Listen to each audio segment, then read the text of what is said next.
সাংস্কৃতিক তথা শৈক্ষিক নগৰী যোৰহাটৰ এটি অগ্ৰণী অনুষ্ঠান সঞ্চালন সমিতিৰ উদ্যোগত অহা 5, 6 আৰু 7 জুলাইত সুধাকণ্ঠ ভাৰতৰত্ন ডক্টৰ ভূপেন হাজৰিকা আৰু জয়ন্ত হাজৰিকাৰ গীতৰ এখনি 3-দিনীয়া কৰ্মশালা যোৰহাট জিলা পুথিভঁৰালত আয়োজন কৰা হৈছে।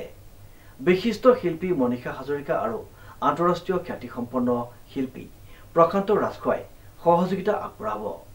দিনৰ 2 বজাৰ পৰা সন্ধিয়া 7 বজালৈ অনুষ্ঠিত হ'বলগীয়া কৰ্মশালাখনিত আগ্ৰহীসকলে 8761 67973 94353 53432 97073 78279 আৰু 91015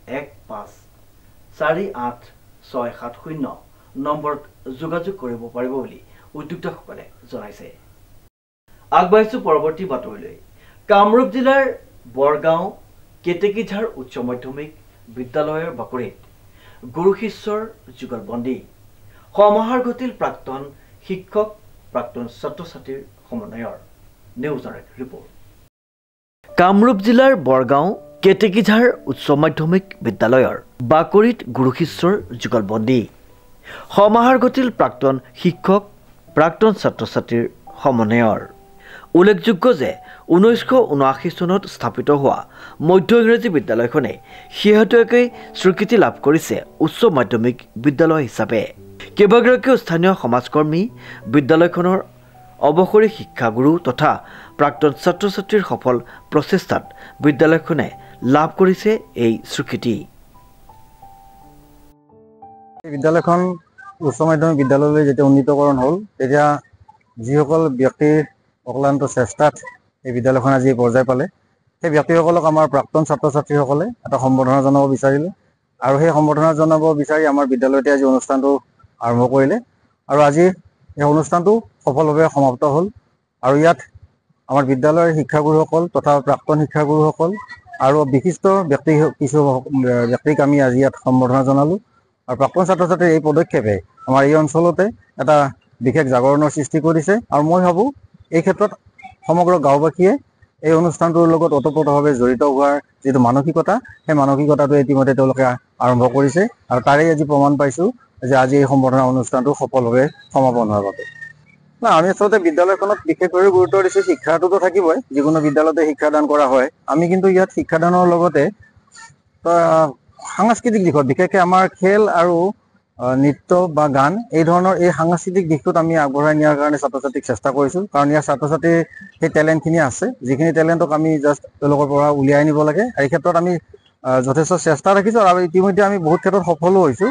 আৰু মই ভাবোঁ আমাৰ পাঠদানৰ লগতে আমাৰ এই কাৰ্যটোৱে ভৱিষ্যতে ছাত্ৰ-ছাত্ৰীবিলাকক হয়তো বিভিন্ন বিপথে যোৱাৰ পৰাও কিছু পৰিমাণে তেওঁলোকক ৰক্ষা কৰিব বুলি মোৰ বিশ্বাস হয়।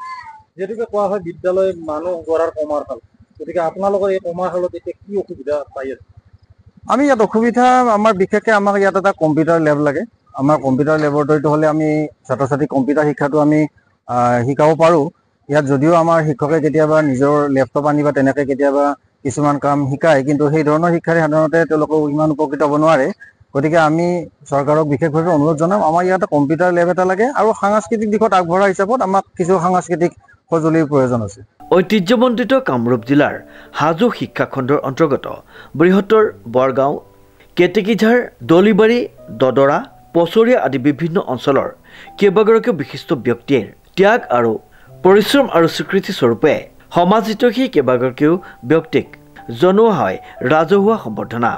বিদ্যালয়খনৰ প্ৰধান শিক্ষক দীপাংকৰ কুমাৰ গোস্বামীয়ে সঞ্চালনা কৰা আৰু যশস্বী শিক্ষক, কবি, নিবন্ধকাৰ তথা চিত্ৰশিল্পী ভাস্কৰজ্যোতি দাসে আঁত ধৰা অনুষ্ঠানত মুখ্য অতিথি হিচাপে উপস্থিত আছিল মুখ্যমন্ত্ৰীৰ বিশেষ কৰ্তব্যৰত বিষয়া হেমন্ত চৌধুৰী।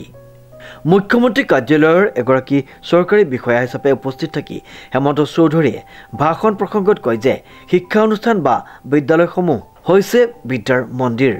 এই মন্দিৰত জাত-পাত আৰু ৰাজনীতিৰ ঊৰ্ধত থাকি কেৱল জ্ঞান আৰু প্ৰজ্ঞাৰ সাধনা হ'ব লাগে।